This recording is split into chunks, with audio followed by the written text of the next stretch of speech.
In this presentation, I'm going to explain what speed and velocity are and show you how to calculate them given enough data. Everybody should have an intuitive idea of what speed is. It's how fast you're going. You know if something has a lot of speed because it zooms past you like a racing car. If something has very little speed, it moves very slowly. In fact, something like a glacier moves so slowly you can't even see the motion. Velocity is a similar idea in physics, but it's not exactly the same as speed. Velocity comes from the Latin word velocitas, meaning swift. It's how the dinosaur Velociraptor got its name. The velocity of an object tells us how fast it's going, but it also takes into account its direction of travel. If you have two dinosaurs that run in opposite directions, they have different velocities, even if their speed is the same. Your direction of motion could be up, down, to your left or right, or it could be a compass direction like north or south. This means that velocity is kind of like the idea of displacement. They're both what we call vectors. A vector is any quantity that has a magnitude and a direction. The magnitude is just a number, the size of the velocity if you like. So what is speed? Speed is a scalar, a quantity where the direction of motion doesn't matter. Distance and time are also scalars that come up a lot in physics. Here's an easy way to remember which is which. Speed scalar, velocity vector. Always apply alliteration. How do we measure speed and velocity? They both have a standard scientific unit, which is the meter per second. That makes sense. The faster you move, the further you can travel in a second, and the more meters you can cover. When we're doing calculations involving speed or velocity, we write those units as m/s or ms to the power of -1, whichever one floats your goat. By considering how many meters an object covers in each second, we can compare the speeds of different objects. For example, by studying the fossilized skeletons of dinosaurs, we can work out how fast different dinosaur species walked or ran. Velociraptor was among the fastest species, but it had a lot of competition.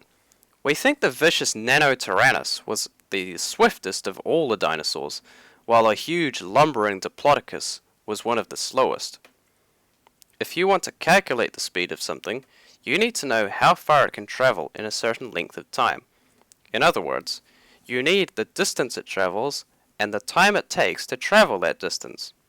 In equations, we use a lowercase letter d to represent distance and t to represent time. Speed is equal to distance divided by time, or d over t. The equation for velocity is almost the same, except you use displacement instead of distance to calculate it. The displacement of an object is represented by the letter s, so this equation becomes v equals s over t, where v stands for velocity. You should also include the direction of motion, because velocity is a vector. Let's run through some examples to see how to use these equations in practice. First, calculating speed. This beastie here is called Stegosaurus. It was definitely not a fast creature because it was very heavy and had short stubby legs. But let's give it a chance, shall we? Suppose this particular Stegosaurus walked a distance of 60 meters. It took a whole 40 seconds to cover that distance. The question is, what was its speed during that time? Speed is given by the distance divided by the time taken. Speed equals d over t. Let's substitute in the values we have. The distance d is 60 meters, the time t is 40 seconds. This becomes 60 divided by 40. Now we take out a calculator and do the division. As always, you can click this blue square to get the Education Perfect Super Duper Calculator pop-up. And the answer comes out as 1.5. This is a speed value, so we must include units of meters per second, like this. That's the speed of the Stegosaurus. Good show! Let's try a different example with a different dinosaur. Spinosaurus was a fearsome meat-eater that could move quite fast when it had to. On one occasion, the Spinosaurus ran for 20 seconds.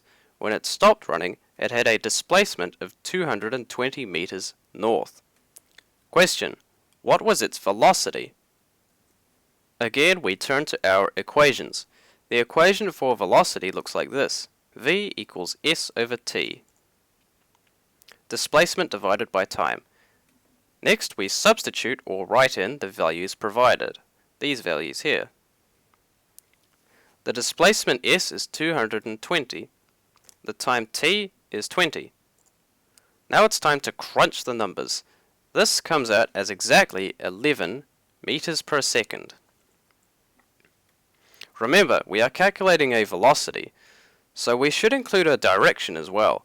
The Spinosaurus was running to the north, so I'm just going to write north at the end of this number. And there we have it, a mathematical way to figure out how fast something is moving. I hope you have found this video helpful and are keen to practice these skills for yourself.